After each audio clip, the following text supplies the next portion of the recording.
In this video, we're going to talk about limits and how they relate to rates of change. So, like I mentioned before, one of the main goals in calculus is to determine how one variable changes in relation to another. So this happens in all sorts of ways. Maybe your profits can change depending on how much you produce or sell. A population size can change depending on the population of another type of animal or something. There's lots of different ways how one variable can affect the growth or decay of another variable. So we're going to start with an example that we're hopefully all fairly comfortable with because it's something that we do regularly. So suppose I'm taking a road trip and I'm going to note how far I've driven away from my house at various time intervals. So I'm always traveling away from my house, and I have noted the distance at each half-hour interval. So let's let S of t represent the distance I've traveled from my house after t hours. So if I wanted to know how far had I driven after 2 hours, well, that's exactly given in the table. Okay, so 2 hours, I've driven 145 kilometers. So in notation, this is going to be S of 2, which is 145 kilometers. Okay, how far did I drive within the second hour? Okay, this is a bit different. So this means, within the second hour is between hour 1 and hour 2. So between t equals 1 and t equals 2. So to figure this out, we're going to have to take S of 2, so that's the total distance that I made it in 2 hours, and subtract how far we got after 1 hour. So this is going to be the difference in the two distances, so 145 minus 75 that we'd already done. So we, in that hour, traveled 70 kilometers. Can I determine how fast I was driving? Okay, so this is an interesting question. So normally, distance is equal to your speed times the time that you were going that speed. So that's how far you get. So if you're going 50 kilometers an hour and you do that for an hour, you're obviously going to travel 50 kilometers. Now if we solve this for speed, we're going to get that it's distance over time. Okay, now this is not what we normally think of as speed. Okay, so this is actually the average speed over a time interval.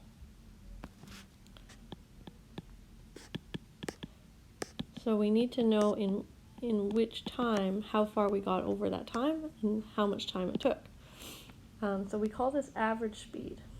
So for instance, the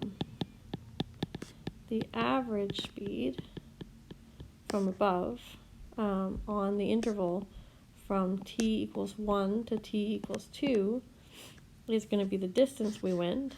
So that's S of 2 minus S of 1 over the time it took, which was 1 hour, so 2 minus 1. So this is going to be 70 over 1. So in that interval, we were going an average of 70 kilometers per hour. Now that doesn't mean that we were going 70 kilometers per hour the entire interval. Okay, it means that we averaged that speed over the interval. So this is the idea behind an average rate of change. Okay, so the average rate of change of f of x with respect to x, as x changes from a to b, I'm going to write that as average and then ROC, so rate of change. And then it's as x goes from a to b, so it's going to be on the interval from a to b. Okay, so this is going to be f of b, so the y value at b, minus the y value at a, over b minus a.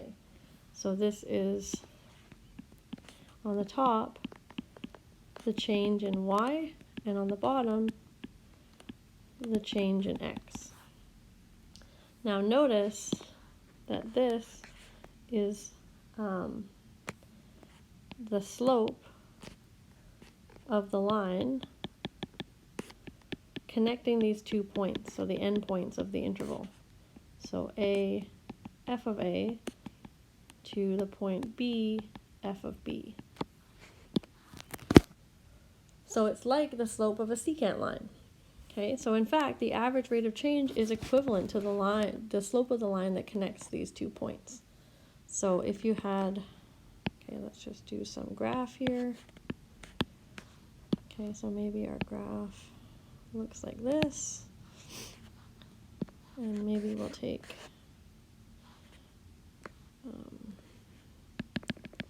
A here and maybe B over here. So I want to connect these 2 points. So this is A, f of A, and B, f of B. The line connecting these two is the secant line between points P and point Q.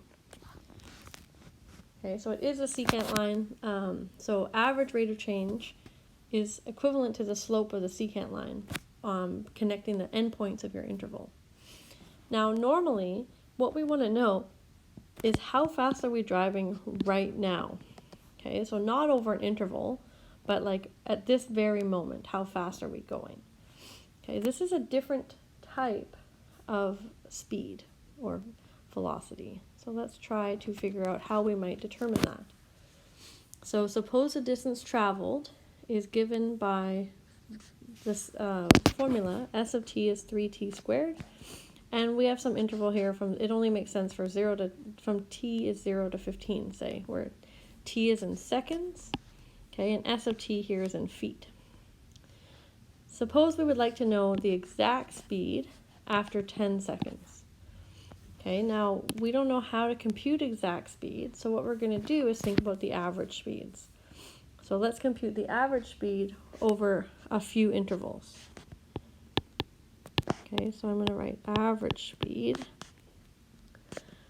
So on the interval from 10 to 10.5, it's going to be s of 10.5 minus s of 10 over 10.5 minus 10.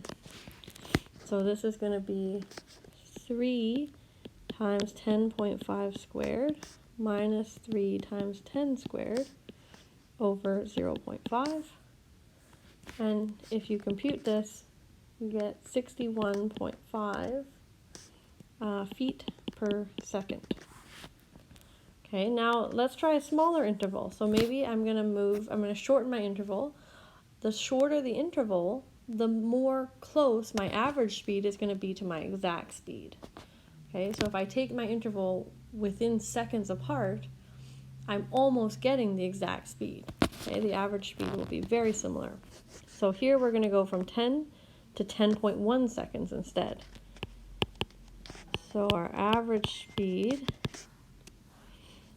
is going to be now s of 10.1, so 3 times 10.1 squared minus 3 times 10 squared, and now it's going to be over 0.1, so 10.1 minus 10, and if you compute that, you get 60.3 feet per second.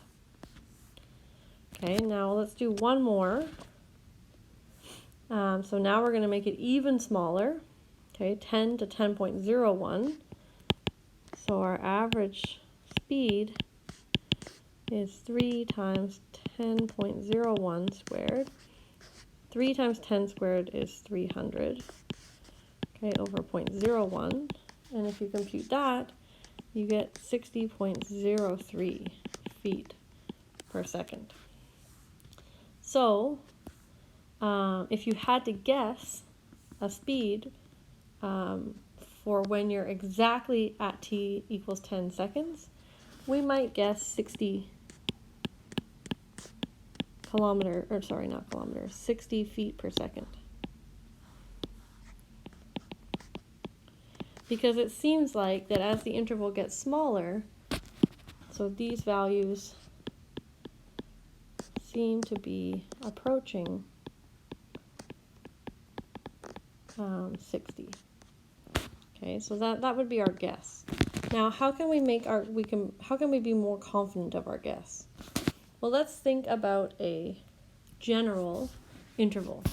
Okay, so we're going from 10 seconds to 10 plus h seconds, where h is really small.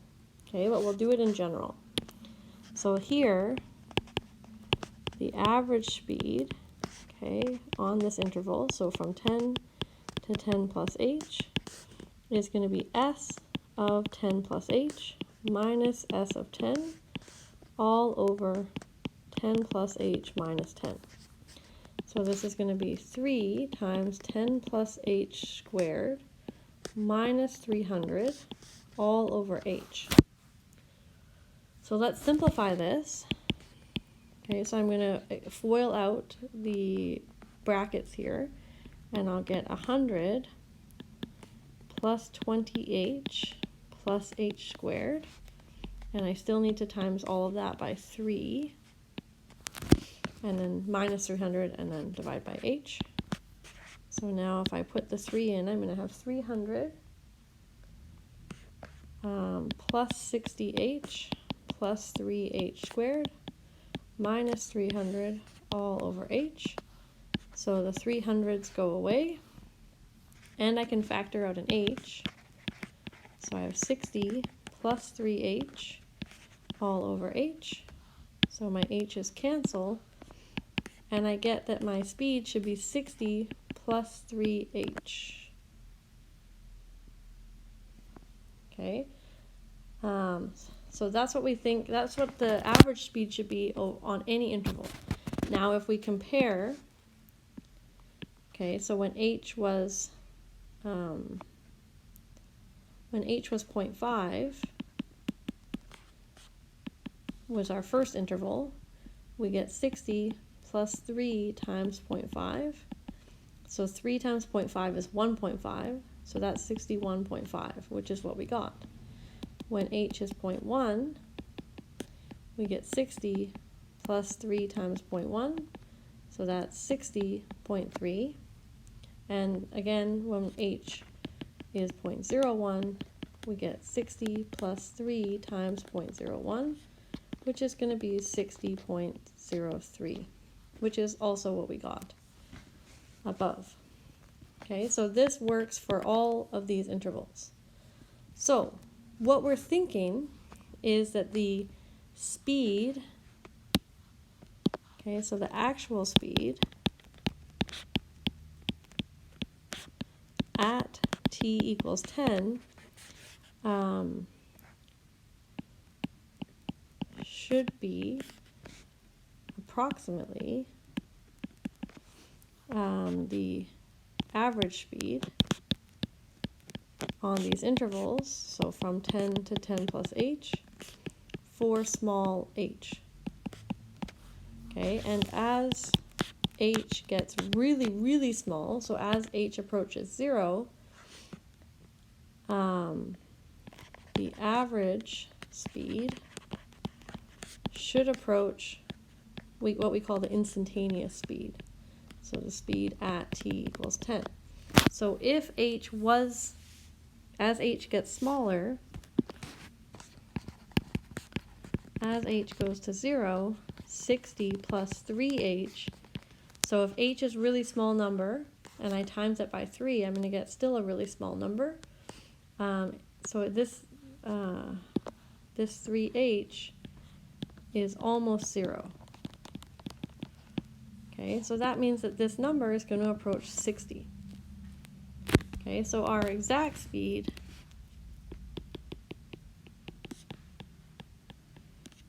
at t equals 10 is going to be 60 feet per second, because the average speed, that's what the average speeds approach as our intervals get really, really small. So this is the idea of the rate of change at a specific point, not on an interval. So we call this instantaneous rates of change. And I should note that sometimes the word instantaneous is left out. So if we say rate of change, I mean, it should be clear because it's at a single point, not over an interval. but normally when we say rate of change, we mean instantaneous. And if we want the average rate of change, we normally say average rate of change. And you'll get an interval instead of just 1 point. So it's usually easy to tell, but the instantaneous rate of change for a function f at x equals a is going to be equal to, again, we use this notation we haven't really defined, so the limit as h goes to 0 of f of a plus h minus f of a all over h. And this thing inside here is the average rate of change on the interval from a to a plus h. Okay, so again, we're taking these average rates of change, which remember are equivalent to the slopes of the secant lines, connecting the 2 points, and we're taking the limit as the interval size goes to 0. Okay, now again, this should be provided the limit exists, which it doesn't always, but we'll talk about how we can tell that later. Okay, so remember that this is the limit. So actually maybe I'm going to write this a bit more explicitly. Okay, so this is the value approached by the inside bit, so by f of a plus h minus f of a all over h, as the interval size,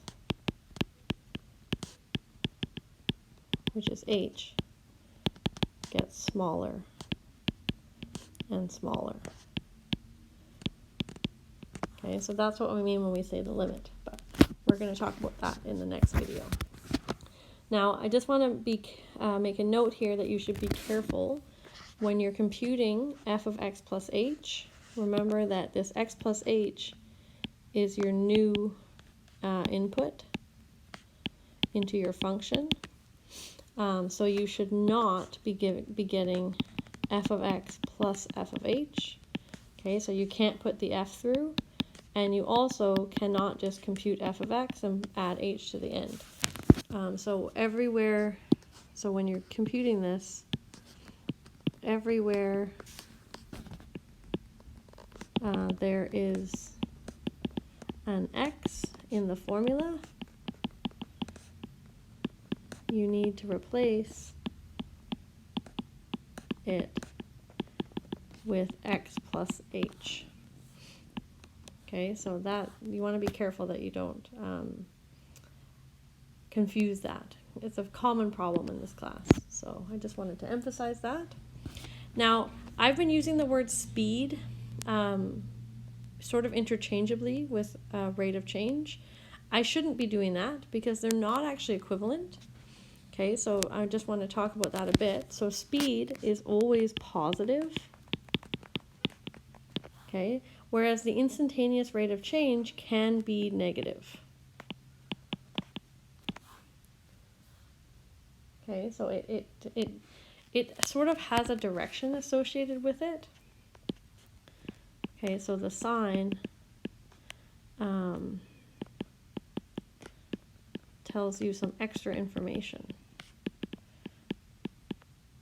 Okay, so it's very similar to the speed that we're sort of used to, but because of this distinction, we normally use the word velocity when we're referring to instantaneous rate of change with over time, where it's distance over time, I should say. So when we think about speed, we normally say there's a direction, like I'm going 50 kilometers per hour east. Okay, so we normally have this direction. So the speed only tells us how fast we're going, but not in what direction. Velocity is, so this is like the instantaneous rate of change, gives us both the speed and the direction. Okay, so if the velocity is positive, so you want to think your function has some direction associated with it, so it could be up, could be down. If you've sort of dropped a ball off a roof or something, then your equation is giving you how far it's fallen. then it would be whether or not this number is getting bigger or smaller. Okay, so if your velocity is positive, it means I'm going to write we're moving forwards. Okay, so this depends on how this is defined.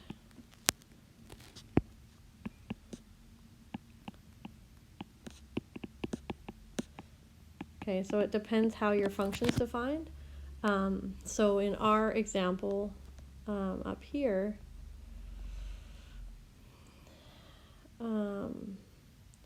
distance traveled was given by s of t. So if it's positive, it means we're going further away. And if it's negative, it means that we're coming back towards our starting location. Okay, so that's the idea behind forwards. If it's negative, then we're moving backwards. I'm in a different color. Okay, then we're going sort of backwards.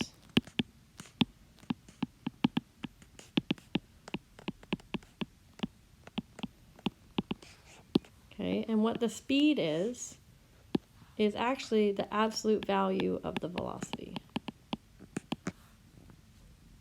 Okay, so you just want to be careful. Maybe I'm just going to write this is the absolute value. Okay, so be careful about your use of the word speed. I'm going to be using the word velocity more than I will be using the word speed, or instantaneous rate of change, okay, or rate of change, depending on what the context is that I'm talking about. So sometimes it makes more sense to use the rate of change terminology. So that is a brief introduction on how limits and rates of change are related. And notice that we already sort of saw the connection between the rates of change and the secant lines.